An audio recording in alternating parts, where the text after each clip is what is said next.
So coaching. In the last few years or few months, you must have seen our president moving from one state of the federation to the other, embarking on coaching system, mentoring people, teaching them the way to go about their businesses, nurturing new and upcoming entrepreneurs. As a business person, you must have a coach. As an entrepreneur, you must have a coach. Whatever you are doing, if you want to succeed in business, you must have a coach who you look up to for guidance, for direction. So invariably, coaching section typically take place in a conversation between the coach and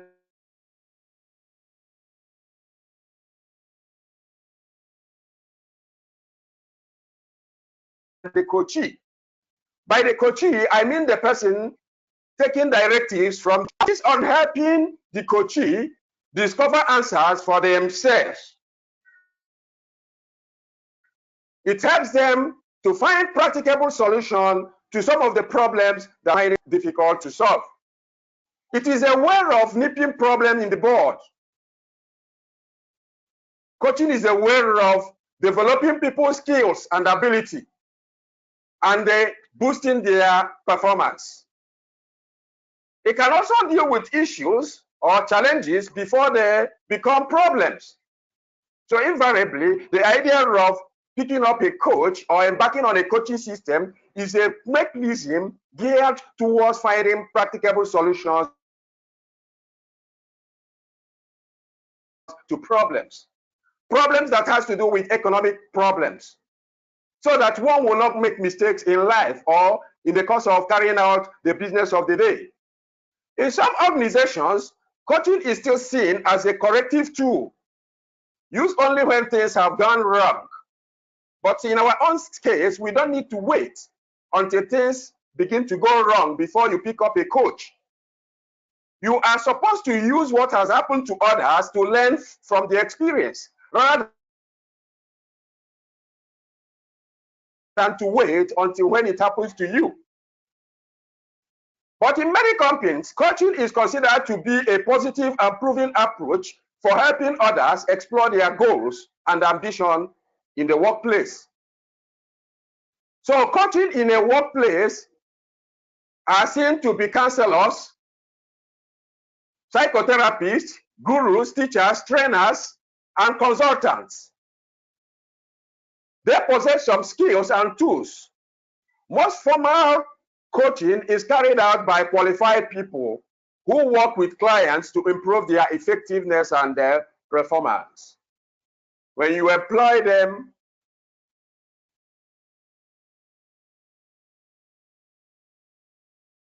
it's just like what we also do at ETS. We train people. In the process of, an organization can hire us to come and train them. In the process of doing that, we are trying to improve on their skills. We are trying to develop their staff. We are trying to improve, impact on their output. Because when you impact, it's going to reflect in their results at the end of the day. So it is a process of helping them to achieve their full potentials. Coaches can be hired by coaches or by the organization.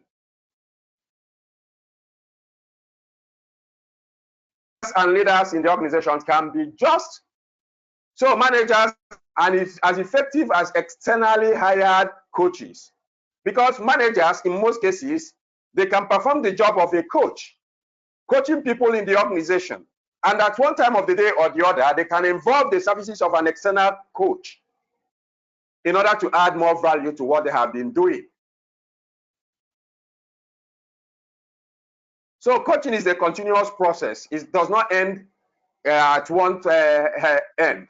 It's a process that continues in every organization from the beginning till even when the employee is about to be disengaged. So let's look at business succession planning. Business succession planning is one aspect that has affected most organizations negatively. And in most cases, you see them playing the boardroom politics involved, thereby leading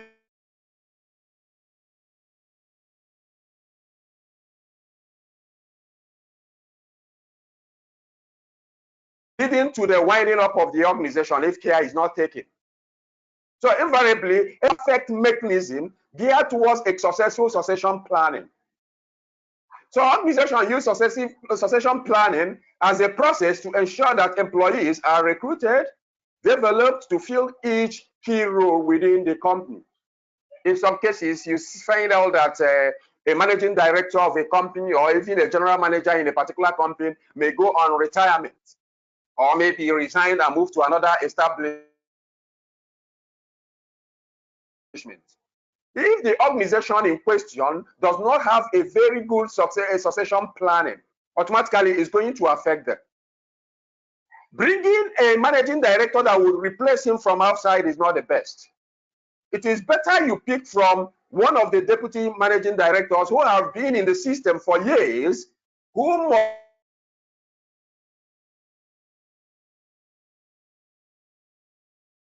must have understudied the previous or the outgoing managing director, so that their duty will be maintained. But in a situation whereby you fail to pick one of your deputy managing directors or even one of the senior management staff to replace the outgoing managing director of the organization, is going to create a very big gap. Because the new person, it will take him time to study the organization and understand what the organization is all about. So that period, that person is undergoing such training to understudy people around him, to know what is required of him and what is not required of him. Management and the organization time is being wasted. So in a situation like this, it is best for management to look inward and pick up a management staff who has been in the system to replace the outgoing managing director. This is what you can see in an organization that have good succession planning. Like I normally tell you people, it is only in Guaranteed Trust Bank where I have seen their succession planning working perfectly without involving any boardroom politics. Fola Abiola, as the managing director of Guaranteed Trust Bank, as the pioneer managing director of Guaranteed Trust Bank, voluntarily retired on his own. He did not wait for the time CBN will start reminding him, oh, my friend, your time is up. Another person took over. Along the line, a serving managing director in Guaranteed Trust Bank died in a London hospital while in active service. Guaranteed Trust Bank did not waste time. They replaced the managing director, they replaced the deceased managing director with another management staff who has also been with them, who also understand what the system is all about. So invariably, succession planning is something that is supposed to be put in place right from the very first day the organization begin to exist. Some bank managing directors who are owners of the bank or majority shareholders in the bank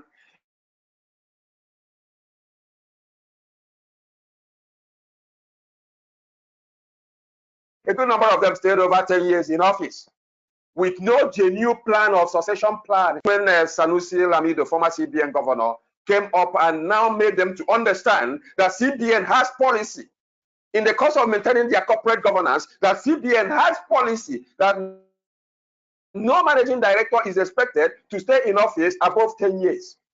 He now sacked all of them. Thank God for the prompt intervention of former CBN governor.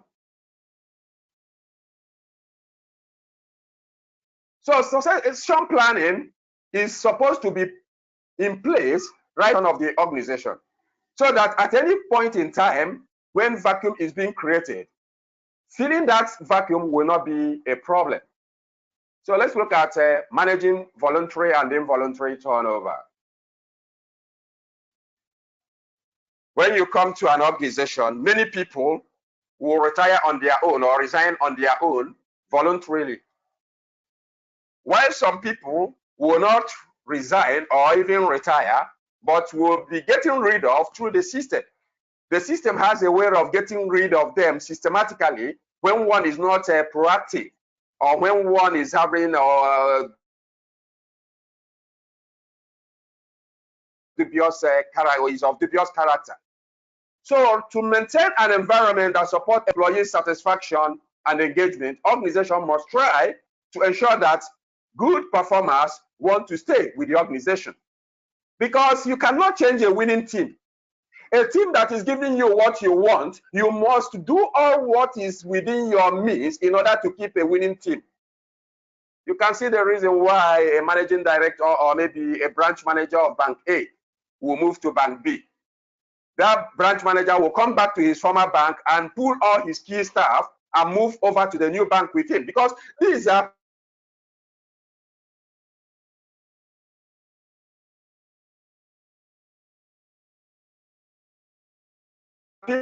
people that he is a perfect team is over the years. So whichever place, whichever bank he is moving, he will always move with this team. And this team is what he is required in order to also perform in his new place. So with the organization and the employees whose performance is chronologically low, they are supposed to be encouraged. If not being encouraged, when you encourage them for a while, if you are not getting the desired result, you have no choice than to force them out. You show them the way out. So these challenges involve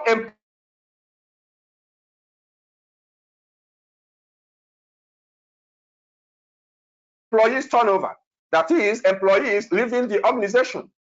When the organization, remember, organization can only initiate the turnover where the employee is not being proactive, where the employee is not delivering. So the result is involuntary turnover.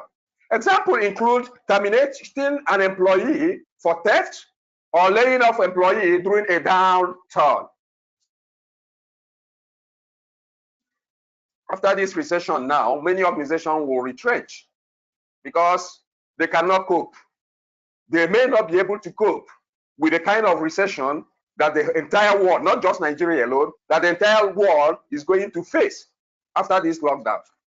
So most organizations automatically will reduce their staff strength for them to remain afloat in business. And how do they do that? They will go through individual files and pick up those employees that are not proactive in the course of delivering the dividends of the organization or what the organization expected from them. Most organizations use the word termination to refer only to a discharge related, maybe to a discipline problem, coming to work late, absenteeism, fighting while on duty, embezzlement, and all what have you. But some organizations call any involuntary turnover a termination. They don't have time to start specifying whether it's as a result of redundancy or as a result of theft.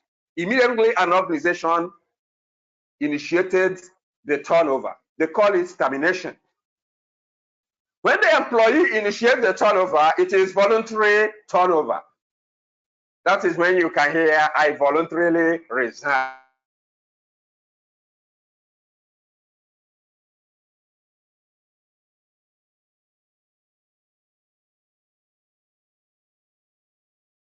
Or I voluntarily retire. So it is called voluntary turnover organization, particularly in competitive labor market. So invariably, when employee initiates it, it is called voluntary turnover because nobody is forcing him. He is the one initiating his exit. So to avoid the need for involuntary turnover and to minimize voluntary turnover, especially among the performers, effective human resource management can help the organization minimize both kinds of turnover. So this is where human resource managers play a pivotal role in managing both sides of the coin, as well as carry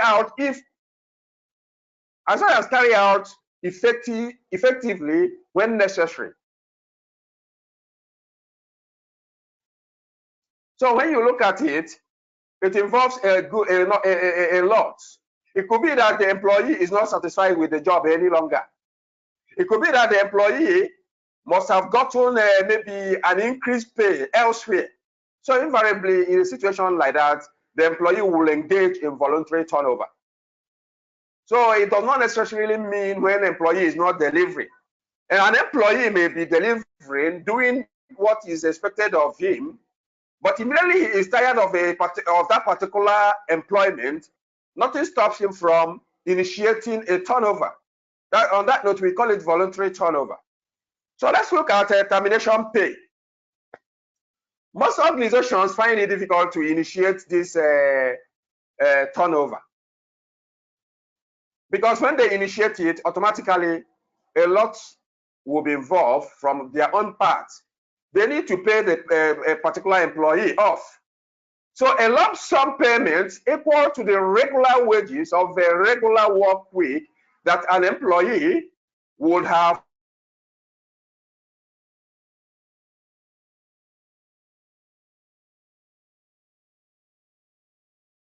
earned during the notice period. Recently, because they have gotten cheap labor from the merger between Diamond Bank and Access Bank.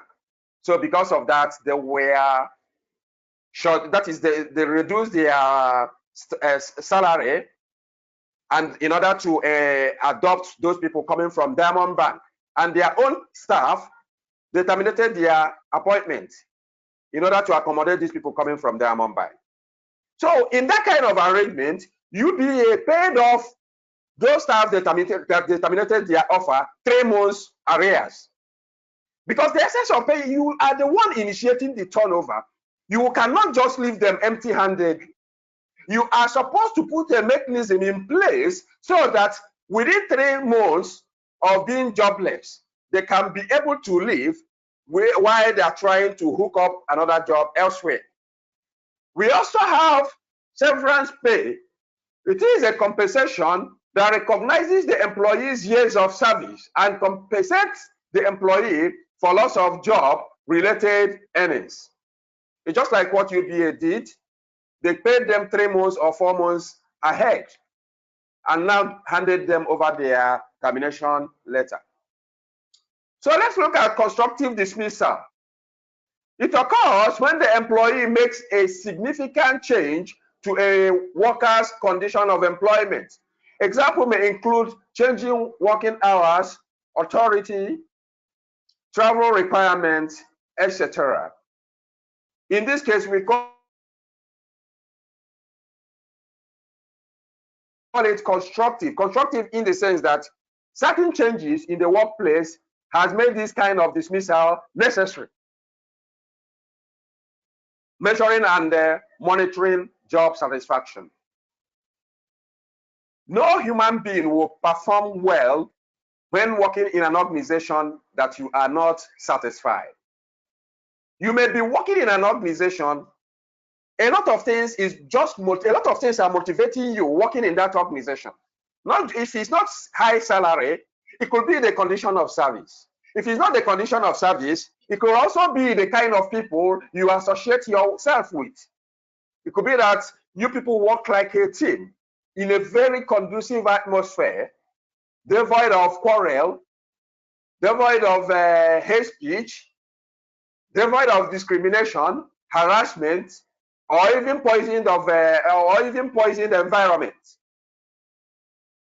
So one thing or the other may be motivating a particular employee in a job. In most cases, you see people getting job in an organization where they are highly paid, but they will rather resign and go to another job that has a lesser amount as salary. Everything has to do with satisfaction.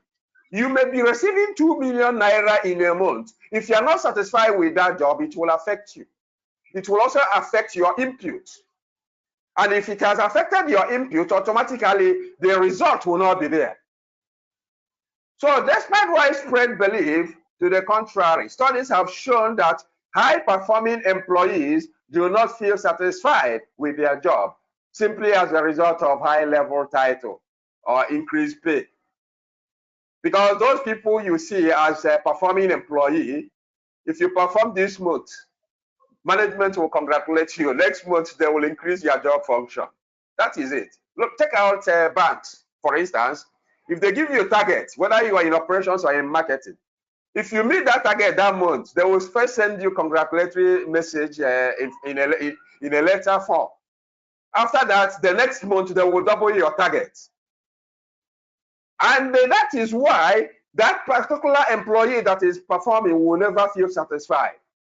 Because as you are performing, the management is adding more job functions to your job. Even if they increase your salary, more is expected from you. So the lack of correlation is a significant concern of organizations, since studies have also revealed that implementation of positive HR practices result in financial gain for the organization. So invariably,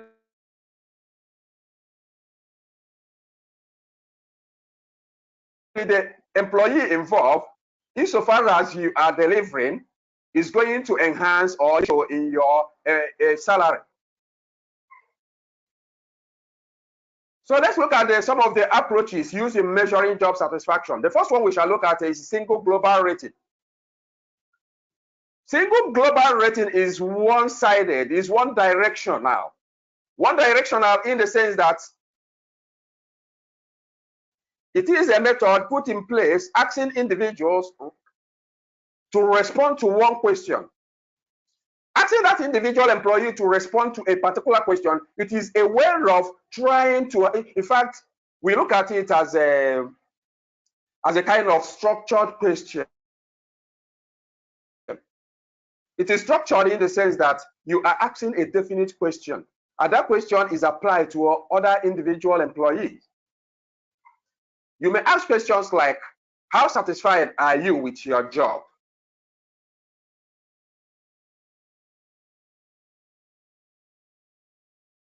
In this kind of question, that's why we call it single global rating. That will empower the employee to give you a detailed response whether he is satisfied with the job or not. We also have another form of measuring job satisfaction, which we call summation score. In summation score, we are looking at job diagnostic survey. This survey is a kind of a statistical approach of measuring job satisfaction.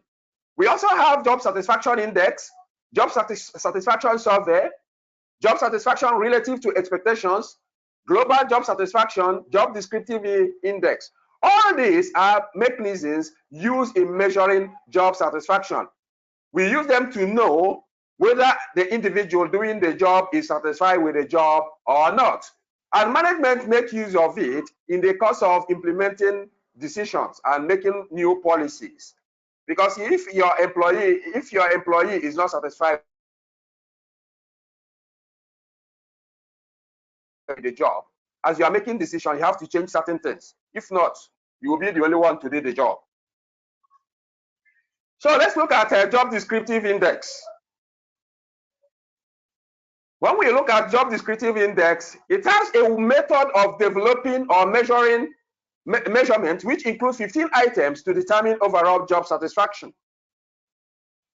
Two subscales are used for explicit and intrinsic aspect of the job. The explicit section has 8 items and the intrinsic has 7 items. Compensation. Compensation has to do with 1, how the individual employee is compensated. And how do you use this compensation approach? Next one, what are the components of compensation system? That is part of the assignment I've given you in number 2. What are the components of a compensation system? We'll also look at what are the different types of compensation. We have different types of compensation. Apart from the monthly salary, it could be in form of productivity bonus. It could be in form of equity. You allow the employee to be part owners of the organization by allowing them to own some shares in the company. Most public limited liability companies embark on this kind of compensation approach. So how is compensation used? It is a tool used by management for a variety of purposes for further the existence of the company. So you can adjust it according to the business needs, goals, or available resources. You pay based on what you have. In a situation you don't have enough money, what will you do? So compensation may be used to recruit and retain qualified employees. It can also be used to increase or maintain moral satisfaction. We also use it to reward and encourage peak performance. In some organizations, when you enter the reception room, you will see employee of the month on a side post with the person's photograph and name. So it is a way of rewarding that particular employee. It is a way of encouraging him, apart from making monetary compensation. It can be in form of award. We also have achieved internal and external equity. I've explained that earlier on. Reduce turnover and encourage company loyalty. All these are mechanisms we use also. Let us move on. What are the components of a compensation system? The first component is job description. A critical component of both compensation and selection system.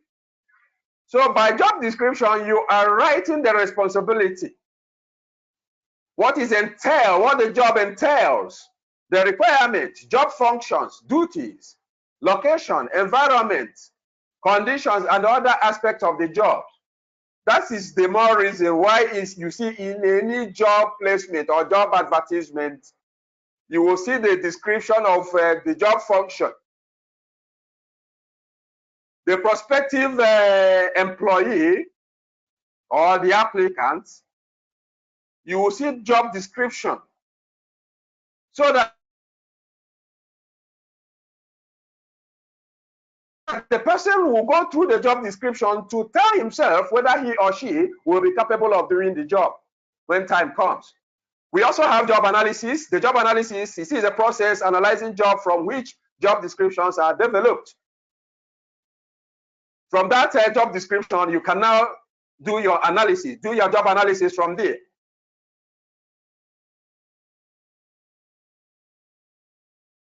It includes the use of interview, questionnaires, and observation. We also have job evaluation. You are comparing the job for the purpose of determining appropriate compensation.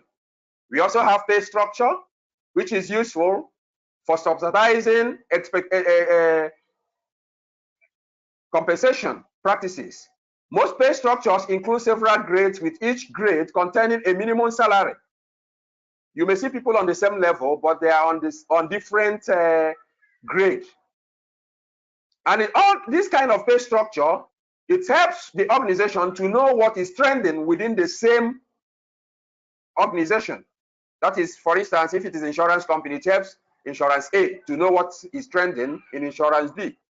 Salary survey, it is a process of collecting data of salary, or you carry out market data. It may include average salaries, inflation indicators, cost of living indicators, salary budget, average, and etc. So you also make use of this in the course of doing getting a reliable information. We also have policies and regulations. Take, for instance, in the academic sector, whether in the private university or conventional university, NUC has structured their salary structure to be within a stipulated range, of which you can't go contrary to it, whether in the conventional or even in the private university.